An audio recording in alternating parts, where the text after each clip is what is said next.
আজ তোমাদের সাথে শেয়ার করব নিরামিষ মুচমুচে সোয়াবিনের চপের রেসিপি। সম্পূর্ণ নিরামিষভাবে এই সোয়াবিনের চপ বাড়িতে কিভাবে বানিয়ে নিতে পারবে সেই রেসিপি আজ তোমাদের সাথে শেয়ার করব। সোয়াবিনের চপ বানানোর জন্য সোয়াবিনকে আগে থেকেই ভিজিয়ে রেখে দিয়েছিলাম। তারপর সোয়াবিনের জলটাকে চেপে বের করে নিয়ে মিক্সার জারের মধ্যে ব্লেন্ড করে নিয়েছি। খুব মিহি করে ব্লেন্ড করলে হবে না, একটু দানা দানা ভাব থাকবে সেভাবে ব্লেন্ড করে নিতে হবে। এরপর ওভেনে কড়াই বসিয়ে সরিষার তেল দিয়ে তেলটা গরম হয়ে গেলে চীনাবাদামগুলোকে ভেজে নিচ্ছি।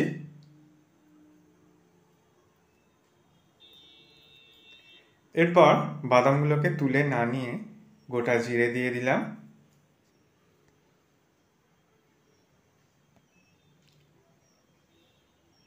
ব্লেন্ড করা সয়াবিনটাকে দিয়ে দিয়েছি।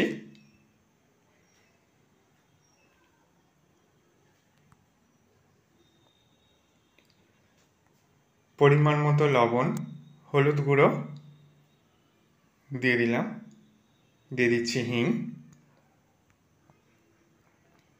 লঙ্কা গুঁড়ো, ঝালটা তোমাদের পছন্দ অনুযায়ী এখানে দিয়ে দেবে। দিয়ে দিচ্ছি ধনেপাতা কুচি আর অল্প একটু কাঁচা লঙ্কা কুচি দিয়ে দিচ্ছি।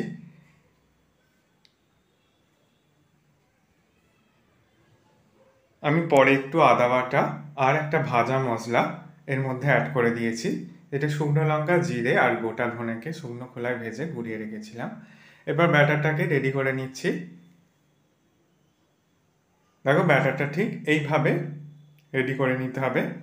এবার যে সয়াবিনের পুরটা রেডি করে রেখেছিলাম এইভাবে চপের শেপ দিয়ে নিয়ে প্রথমে ব্যাটারে ডুবিয়ে তারপর তেলের মধ্যে এইভাবে ছেড়ে দিলে গ্যাসের ফ্লেম একদম লোতে রেখে এই চপগুলোকে ভেজে নিতে হবে।